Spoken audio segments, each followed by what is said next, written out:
Hello guys, welcome back to my channel. आज का episode Gingee को डेडिकेटेड है, जो कि अब मेरे साथ नहीं है, लेकिन जब ये व्लॉग मैंने बनाया था तब वो मेरे साथ था।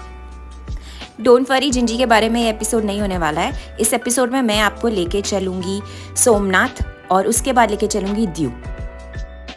लेकिन जब मैं सोमनाथ गई थी उससे पहले जिंजी का बर्थडे था, जो कि हमने सेलिब्रेट किया और उसके बाद हम निकल पड़े थे सोमनाथ की तरफ। सोमनाथ जाने के लिए मुंबई से हमने फ़्लाइट ली, कैशूट की फ़्लाइट ली।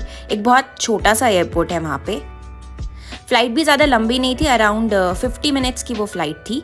और वहाँ पे प्लेन भी बहुत ही कम कैपेसिटी का चलता है, पैसेंजर हार्डली 100 पैसेंजर वाला प्लेन वहाँ के लिए चलता है, छोटा सा, जो कि बहुत डरावना लग रहा था मुझे, देख सकते हैं आप। और फाइनली हम कैशूट पहुँच चुके थे और वहाँ से हम अपने होटल, जो कि सोमनाथ में था 52 किलोमीटर्स अवे, वहाँ हम पहुँच गए। और जाते ही हमने सबसे पहले सोमनाथ जी के दर्शन करने के बारे में सोचा और हम सीधे दर्शन करने के लिए मंदिर में चले गए। हमने रात को भी दर्शन किए और मॉर्निंग में भी दर्शन किए। 12 ज्योतिर्लिंगों में से ये सबसे पहला ज्योतिर्लिंग है और सच मानिए ये इतना खूबसूरत था कि मैं वर्ड्स में इसको बयान नहीं कर सकती। उसके लिए आपको वहाँ जाना ही पड़ेगा। और ये तो आपको पता ही होगा कि सोमनाथ मंदिर को कितनी बार तोड़ा गया, कितनी बार उसको लूटा गया। 126 में मोहम्मद गजनी ने आकर यहाँ पे सबसे पहले लूटपाट की थी और 1706 में तो औरंगजेब ने यहाँ पर मस्जिद बनवा दिया था, लेकिन बाद में उस मस्जिद को दूसरी जगह शिफ्ट कराकर यहाँ पे 1951 में वापस से मंदिर बनाया गया। ये पिक्चर 1951 का है, जब इंडिया इंडिपेंडेंट हो चुका था। उसके बाद वापस से यहाँ पे जो टेम्पल बनाया था उसके इनॉग्रेशन के दिन का। सो नेक्स्ट डे रेडी होकर, मेरा बर्थडे था, हम लोग वापस से टेम्पल गए और वहाँ पे हमने स्पेशल पूजा भी करवाई थी। टेम्पल के अंदर आप बिल्कुल भी मोबाइल फ़ोन या कैमरा नहीं ले जा सकते, बिल्कुल भी अलाउड नहीं है, इसलिए मैं आपको बाहर से ही दिखा रही हूँ। लेकिन अंदर आपको फोटोग्राफर मिल जाते हैं जहाँ से आप पिक्चर क्लिक करवा सकते हैं। तो सोमनाथ जी के दर्शन तो हो गए थे। अब हमने सोचा थोड़ा सोमनाथ के आसपास के जो टूरिस्ट अट्रैक्शन है वहाँ पर भी हम चले। दो तरह के लोग होते हैं, एक वो जिन्हें सिर्फ नारियल पानी पसंद है और एक वो जिन्हें नारियल पानी के साथ साथ उसके अंदर मलाई भी चाहिए। जैसा कि मैंने आपको बताया था कि मुंबई में हम नारियल पानी नहीं पीते, लेकिन बाहर जाकर ना हम हमेशा नारियल पानी पीते हैं, पता नहीं क्या एडिक्शन है। सो फाइनली हम आ पहुंचे थे त्रिवेणी संगम में। यहाँ पर ये खूबसूरत नज़ारा था, इतनी ब्यूटीफुल बर्ड्स हमारे आगे पीछे नाच रही थी। उन्हें लग रहा था हम कुछ खाने को देंगे, हमने उन्हें खाने को भी दिया, बट लेकिन वो हम पे इतना डिपेंड नहीं हो सकती ना।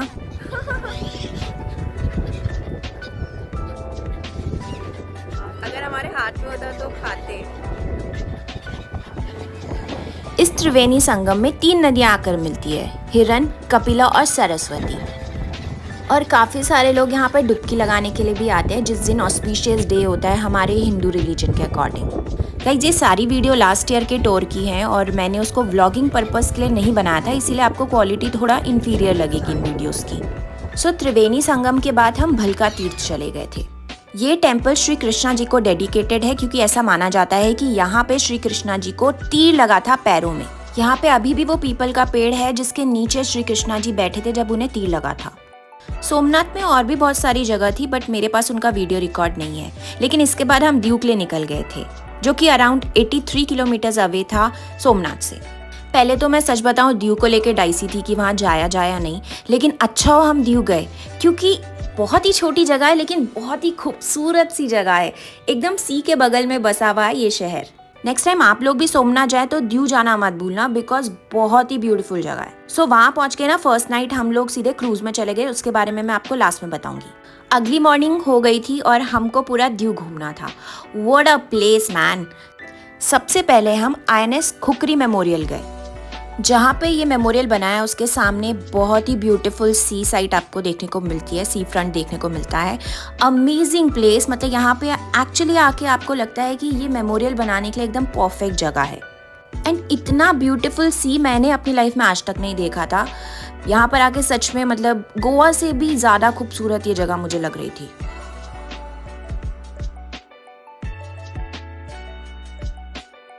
इस जगह पे आके मैं बहुत ज़्यादा मेस्मराइज्ड फील कर रही थी। इतना सुंदर लग रहा था यहाँ का सी। अक्सर लोग पूछते हैं कि कौन सी जगह आपकी फेवरेट है। मैं दीव का नाम ज़रूर लेती हूँ और मैं सबको सजेस्ट करती हूँ कि आप वहाँ ज़रूर जाइए, क्योंकि इट्स अमेजिंग।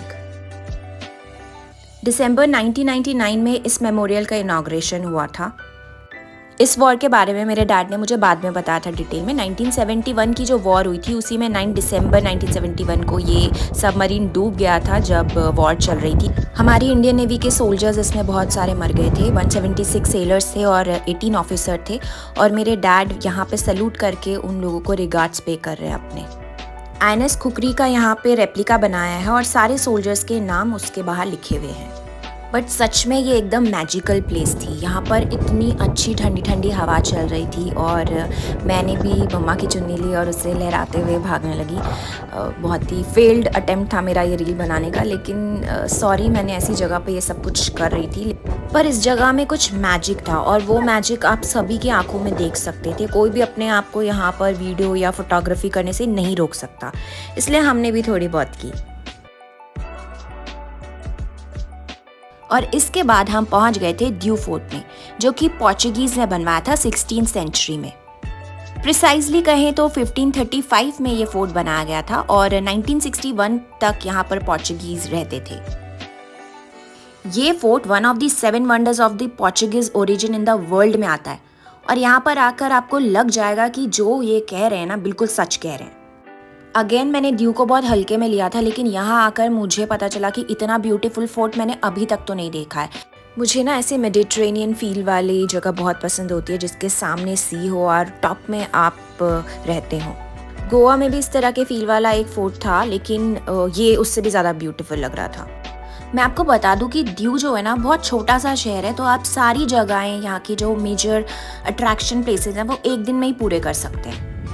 किसी टाइम में यहाँ पे सोल्जर्स खड़े होकर प्रोटेक्शन के लिए खड़े रहते होंगे और ये देखिए आजकल की जनरेशन यहाँ पे डांस कर रही है। पर ठीक है, वो ज़माना अलग था, ये ज़माना अलग है। Now we are a free country, हम जैसे चाहे वैसे जी सकते हैं, तो कोई ओपिनियन किसी को दे तो अच्छा नहीं है। सो मैं आपको बता दूं कि इस फोर्ट को बनाने की स्टोरी बहुत ही इंटरेस्टिंग है। हुआ ये था कि जो पोर्चुगीज़ थे वो हमेशा से ड्यू में कैप्चर करना चाहते थे। वो चाहते थे कि वो अपना एक फ़ोर्ट बना ले, क्योंकि जब वो ट्रेड करते थे ना ऐसे पोर्ट से, तो उनको काफ़ी ज़्यादा महंगा पड़ता था और इंडिया के स्पाइसेस बहुत ज़्यादा एक्सपेंसिव पड़ जाते थे उन्हें, क्योंकि वो इंडिया से लेके अपनी कंट्रीज़ में ले जाते थे। तो वो चाहते थे कि यहाँ पर थोड़ा सा लैंड वो कैप्चर कर ले, फाइट कर ले और उसके बाद यहाँ से ट्रेड कर सके। 1535 से पहले उन्होंने कई बार अटैक किया यहाँ पे गुजरात सल्तनत पे और हमेशा वो फेल्ड रहे। 1501 से लेके 1535 तक वो ट्राई करते रहे, अटैक करते रहे, लेकिन हमेशा हारते रहे। फिर हुमायूं के अटैक से बचने के लिए जो गुजरात सल्तनत के किंग थे बहादुर शाह, उन्होंने पोर्चुगीज़ की हेल्प ली। उन्होंने उन्हें कहा कि प्लीज़ आइए और हम साथ में मिलके एक फोर्ट बनाते हैं और आप हमें प्रोटेक्शन दीजिए, हुमायूं क्योंकि अटैक करने वाला है। फिर क्या था, पोर्चुगीज़ तो कब से इस अपॉर्चुनिटी का वेट कर रहे थे। 1535 में उन्होंने यहाँ पे फोर्ट बनाया और उसके बाद 1961 तक, जब तक कि इंडिया का इन्वेजन नहीं हुआ, तब तक यहाँ पर रहे। अच्छा, इतनी आसानी से ना पोर्चुगीज़ गोवा, दमन और दीव से गए नहीं थे, इंडिया को फाइट करना पड़ा। 1961 में इंडियन गवर्नमेंट ने ऑपरेशन विजय लॉन्च किया था और उसके बाद पोर्चुगीज़ को दमन, दीव और गोवा से हटा दिया था। वैसे आई कैन अंडरस्टैंड, इतनी सुंदर जगह से कोई भी नहीं जाना चाहेगा, किसी का भी मन नहीं करेगा यहाँ से जाने का। मेरा भी नहीं कर रहा था, लेकिन फिर हम वहाँ से निकल गए। ड्यू फोर्ट से निकलकर हम पहुँच गए थे श्री गंगेश्वर महादेव टेम्पल में। ये टेम्पल 5000 साल पुराना है। महाभारत के युद्ध के बाद पांडवों ने इसे बनाया था। 5 शिवलिंग है यहाँ पे, पांचों भाई ने एक एक शिवलिंग बनाए थे। जो सबसे बड़ा वाला शिवलिंग है वो भीम जी ने बनाया था। अपनी अपनी पर्सनालिटी के हिसाब से उन्होंने यहाँ पे शिवलिंग बनाए थे। और जब हाई टाइड आता है तो ये सारे शिवलिंग में सी का पानी आ जाता है और उसके बाद वो सारा पानी निकल जाता है और सी में वापस चला जाता है। महाभारत के बाद ना पांडव्स को लिबरेशन चाहिए था, because they were not happy कि इतने सारे लोगों को, रिलेटिव्स को मार दिया, इसीलिए उन्होंने ये शिवलिंग बनाए थे ताकि उनको मुक्ति मिले। और अब हम आ गए थे घोगला बीच में। ड्यू के सारे बीचेस बहुत ब्यूटीफुल है, लेकिन ये जो बीच है ना वहाँ पे काफ़ी ज़्यादा, सबसे ज़्यादा टूरिस्ट आते हैं, क्योंकि यहाँ पर आप वाटर स्पोर्ट्स, काफ़ी सारी एक्टिविटीज़ कर सकते हैं।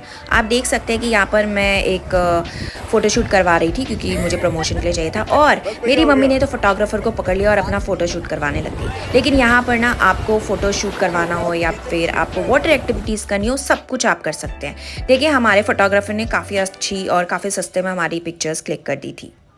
और अब मैं आपको ले चलती हूँ उस क्रूज़ में जहाँ पर कि हम फर्स्ट नाइट जब ड्यू पहुँचे थे उस दिन गए थे। ये लॉर्ड्स इन होटल का ही क्रूज़ था जिस होटल में हम सोमनाथ रुके थे, और मेरा बर्थडे भी था, तो हमने सोचा इससे बेस्ट क्या हो सकता है, यहाँ पे हम एंजॉय करें। फ्लोटिंग रेस्टोरेंट ऑफ ड्यू भी इसे कहते हैं। ये आपको एक ब्यूटीफुल से क्रूज़ में ले जाता है और 2 घंटे के लिए आपको पूरे ड्यू का चक्कर लगा के आता है, अराउंड 8 किलोमीटर्स।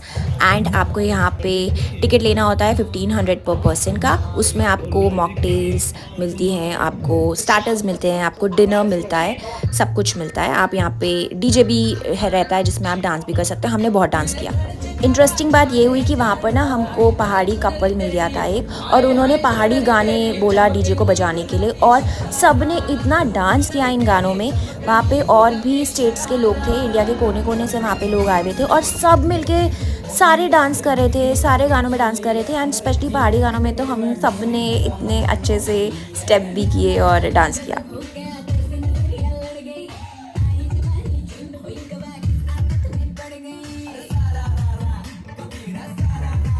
एंड बीच में जब क्रूज़ टर्न ले रहा था ना, तो सब इधर उधर गिर भी रहे थे, नॉट लिटरली गिर रहे थे, बट आप देख सकते हैं हम एक दूसरे को संभाल रहे हैं। इस वाले बर्थडे को ना मैं बर्थडे विद स्ट्रेंजर्स कहती हूँ, क्योंकि ये बर्थडे मुझे पूरी लाइफ लॉन्ग याद रहेगा। स्ट्रेंजर्स के साथ एक क्रूज़ में इंडिया के कोने कोने से आए हुए लोगों के साथ हम सब डांस कर रहे थे। इससे अच्छा बर्थडे तो हो ही नहीं सकता। दोस्तों के, फैमिली के साथ तो हम हमेशा होते हैं, लेकिन स्ट्रेंजर्स के साथ भी कभी कभार इस तरह के प्लान्स बना लेने चाहिए, और ट्रस्ट मी काफ़ी मज़ा आता है।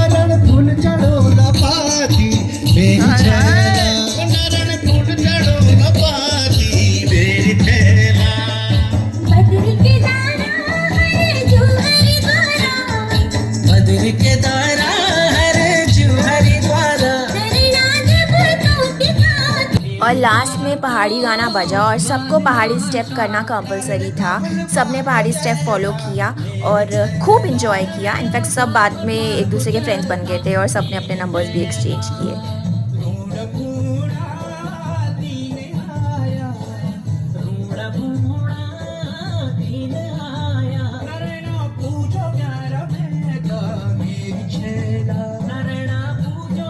सो इस तरह से सोमनाथ से लेकर ड्यू तक का ये ट्रिप मेरे लिए और मेरी फैमिली के लिए काफ़ी मेमोरेबल रहा। हम आज तक इस ट्रिप की बातें करते हैं। 2 दिन ड्यू रहने के बाद अब वक्त आ गया था मुंबई वापस जाने का। हमने मुंबई के लिए प्लेन पकड़ा, ये हेलीकॉप्टर नहीं, और वापस आके जिंजी को पूरा हिसाब दिया।